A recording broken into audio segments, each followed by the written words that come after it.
नमस्कार हिंदुस्तान, आप देख रहे हैं यूआईपी न्यूज़ में आपके साथ आशु धारीवाल। आज की खास रिपोर्ट में हम बात करने वाले हैं कि जो महाराष्ट्र की राजनीति में इस वक्त बड़ी हलचल आ गई है। राजनीति की बात करें, महाराष्ट्र और यूपी दो ऐसे राज्य हैं जिन्होंने सबसे बड़ी पार्टी यानी कि मोदी सरकार को, बीजेपी को बड़ा झटका दिया है। एक बार फिर से लोकसभा चुनावों के परिणामों के बाद महाराष्ट्र में हलचल बढ़ चुकी है। इस वक्त बड़ी बैठक चल रही है शिवसेना उद्धव ठाकरे की। यहाँ पर जो अब 2-3 महीनों में विधानसभा के चुनाव होने हैं और इन चुनावों को लेकर जो सारी पार्टी से बात करें हम, एनसीपी की अजित पवार, शरद पवार और शिवसेना एकनाथ शिंदे, उद्धव ठाकरे, कांग्रेस, बीजेपी, हर कोई अपने आप को अब मैदान में निखारने की कोशिश कर रहा है और इसके लिए पार्टीज जो है अब जोरों शोरों से बैठकें कर रही है। यहाँ पर बता दें कि बड़े मंथन चल रहे हैं कि लोकसभा में जिस तरीके से सीटों को खराब कर बैठे थे नेता, अब उन्हें संवारने का काम चल रहा है। दरअसल लोकसभा से जो आंकड़े सामने आए, कहीं ना कहीं उन्होंने जो बड़े सवाल, जो 3 महाराष्ट्र में बड़े सवाल उठ रहे थे। सबसे पहला सवाल ये कि क्या कांग्रेस वापसी कर पाएगी, तो 13 सीटों के साथ कांग्रेस ने मुंह तोड़ जवाब दिया बाकी पार्टीज को और वापसी की। उसके बाद जो बड़ा और दूसरा सवाल था वो ये था कि असली एनसीपी कौन है, क्योंकि चुनावों से 2.5 महीने पहले जिस तरीके का एक मनमुटाव दिखा, जिस तरीके से पार्टी का बंटवारा हुआ, NCP Sharad Pawar, NCP Ajit Pawar, 2 parties बनी, तो उसमें भी एक बड़ा सवाल था कि असली एनसीपी कौन है। तो इसमें भी बता दें कि 8 सीटों से आगे निकली शरद पवार की एनसीपी ने साबित कर दिया कि असली एनसीपी शरद पवार है, क्योंकि अजित पवार की एनसीपी को मात्र 1 सीट मिली थी। और इसी के बाद तीसरा बड़ा सवाल जो चल रहा था महाराष्ट्र में कि आखिरकार असली शिवसेना कौन है, तो बता दें कि 9 सीटों के साथ उद्धव ठाकरे की शिवसेना जो आगे गई। वैसे बता दें कि ये कोई बहुत बड़ा चैलेंज नहीं था, क्योंकि एकनाथ शिंदे की शिवसेना है वो भी 7 तक तो आ ही गई थी, लेकिन फिर भी अगर बात करें ज़्यादा की तो यहाँ पर उद्धव ठाकरे 2 सीटों से आगे निकलते हुए दिखे। अब बात है कि विधानसभा 3 से 4 महीने बाद यहाँ पर विधानसभा के इलेक्शन होने वाले हैं और इस चीज़ को लेकर अब लगातार पार्टी जो है अब काफ़ी फॉर्म में आ चुकी है, काफ़ी तैयारियां हो चुकी है।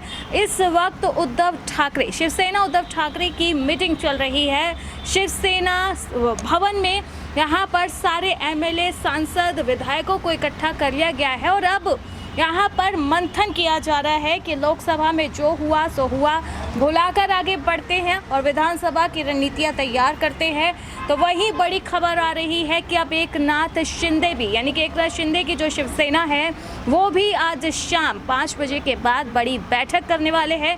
इस बैठक में भी विधानसभा को लेकर कई बड़ी बातें होने वाली है। यहाँ पर एमएलए और जो विधायक है, जो सांसद है, उन्हें भी निमंत्रण पत्र भेज दिए गए हैं। बहुत जल्द यहाँ पर तैयारियां शुरू हो जाएंगी शाम की बैठक की। तो वहीं बता दें कि आज एनसीपी का जो यहाँ पर एनुअल डे है, तो दोनों अजित पवार, शरद पवार अपने अपने तरीके से एनसीपी मना रहे हैं, क्योंकि दोनों के लिए एक ही एनुअल डे है यहाँ पर जो है। लेकिन अब जब पार्टी का विभाजन हो गया तो 2 अलग जगहों पर ये जो है अलग तरीके से सेलिब्रेट हो रहा है। कांग्रेस की वापसी तो हुई थी, कांग्रेस की अब क्या पहल रहने वाली है महाराष्ट्र में विधानसभा को लेकर, ये भी बड़ा सवाल होगा।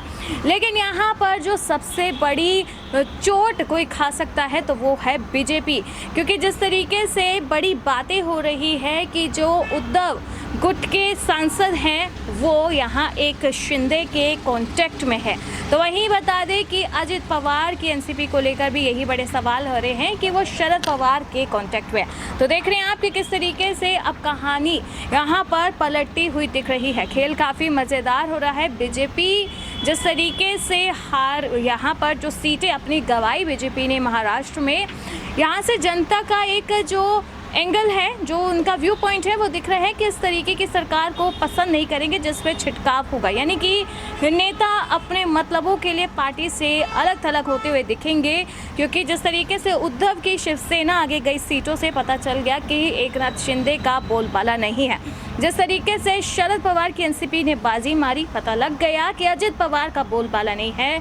और बात करें कांग्रेस की, तो इस अलग थलग का जो फायदा कांग्रेस से दबा कर उठाया, एक तरफ से कांग्रेस का राइस हुआ है सीधा सीधा यहाँ पर। तो देखेंगे आप सब किस तरीके से कांग्रेस जो आगे निकली है 13 सीटों के साथ।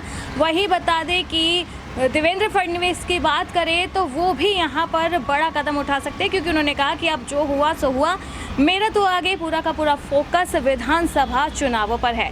देवेंद्र फडणवीस ने जिस तरीके से सीटें कम आई, इस सब चीज़ों का ठीकरा जो है अपने सिर फोड़ते हुए भी बता दें कि इस्तीफा पद जो पत्र था वो दे दिया था। तो कहानी आप समझ रहे हैं कि किस तरीके से बीजेपी को बड़ा झटका महाराष्ट्र से लग रहा है। जिस तरीके की सीटें यहाँ पर जो लोकसभा में आई थी, उसके बाद का जो मंथन शुरू हो रहा है, अब देखना दिलचस्प रहेगा कि क्या यहाँ पर असली एनसीपी, असली शिवसेना, कांग्रेस का राइज, ये तीन बड़े सवाल क्या विधानसभा में भी होंगे बरकरार। क्या इन तीन सवालों के जवाब में ये पार्टी अपने आप को प्रूव कर पाएंगी। लोकसभा में तो हो गया फिर यहाँ पर डिसाइड कि जनता ये अलग थलग वाली राजनीति को नहीं पसंद करी। पहले से उद्धव ठाकरे का चेहरा था शिवसेना में, तो उसके साथ जनता गई। उसके बाद एनसीपी में शरद पवार का था, तो कहीं ना कहीं सिंपैथी गेन करते हुए शरद पवार भी आगे निकले, अजित पवार पीछे रह गए। कांग्रेस का राइज हुआ, बीजेपी हाथ धो बैठी। जिस तरीके से बीजेपी ने ये षड्यंत्र रच यहाँ पर पार्टीज के साथ बड़ा खेल करने की कोशिश की थी, तो इस बीच में बीजेपी की खुद की लुटिया जो है यहाँ पर डूबती हुई दिखे। देखिए विधानसभा में बीजेपी को कितना बड़ा झटका लग सकता है और कैसे लग सकता है, ये भी देखना बहुत ज़्यादा अब इंटरेस्टिंग हो रहा है। तो आप देख रहे हैं कि लगातार महाराष्ट्र में हलचल शुरू हो गई है, मंथन शुरू हो गए हैं, पार्टीज यहाँ पर बैठकें बिठानी शुरू हो गई है। उद्धव ठाकरे की शिवसेना की बैठक चल रही है, तो वहीं एकनाथ शिंदे ने भी एमएलए, विधायक, सांसदों को निमंत्रण पत्र भेज दिए हैं और कहा है कि आज शाम मिलकर बैठते हैं, बातें करते हैं। तो बात होने वाली है विधानसभा की रणनीति पर। देखना दिलचस्प रहेगा कि लोकसभा की तरह क्या एकनाथ शिंदे अपने आप को विधानसभा में प्रूव कर पाएंगे।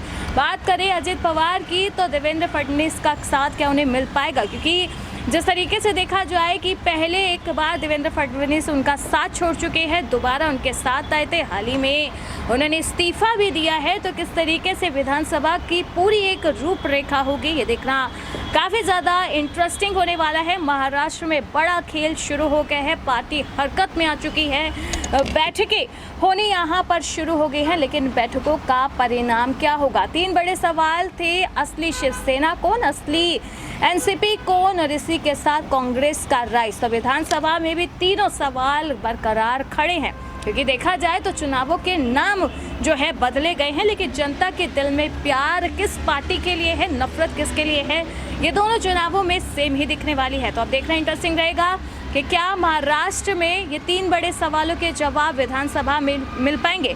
क्या इन जवाबों के या सवालों के जवाब जो है लोकसभा से मैच हो पाएंगे। यानी कि लोकसभा में तो उद्धव ठाकरे की शिवसेना आगे दिखी, शरद पवार की एनसीपी आगे दिख रही, और कांग्रेस का राइज हुआ 13 सीटों के साथ। तो क्या विधानसभा में भी कांग्रेस का राइज दिख पाएगा।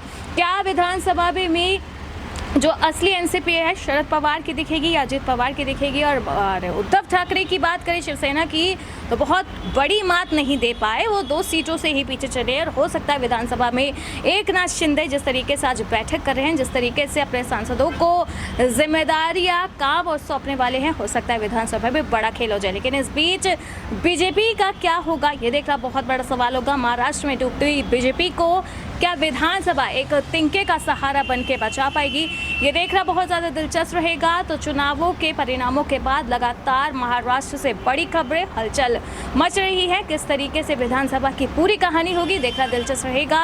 तो ये थी आज की स्पेशल रिपोर्ट महाराष्ट्र में जो राजनीति में हलचल आई है। बाकी ऐसी देश और दुनिया की तमाम बड़ी खबरों के लिए आप देखते रहें UIP न्यूज़।